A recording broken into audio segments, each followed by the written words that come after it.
বর্ষাকাল, আর বর্ষাকাল মানেই হাতে পায়ে শরীরের বিভিন্ন ভাঁজে ইচিং, র্যাশেস, জ্বালা জ্বালা করা। তার একটাই মেন কজ ফাঙ্গাল ইনফেকশন। আর ফাঙ্গাল ইনফেকশন যেগুলো বেশি হয় বর্ষাকালে, candidiasis, athlete's foot disease, ringworm disease, nail fungal infection.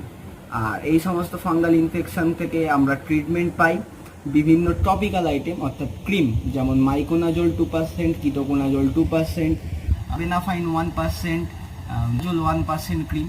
তাছাড়া থাকে বিভিন্ন ওরাল অ্যান্টিবায়োটিক্স, যেমন ইট্রাকোনাজোল 100 mg বা 200 mg, টারবেনাফাইন 250 mg, ফ্লোকোনাজোল 150 mg। তাছাড়াও থাকে বিভিন্ন পাউডারস, যেমন ক্লোট্রিমাজোল পাউডার।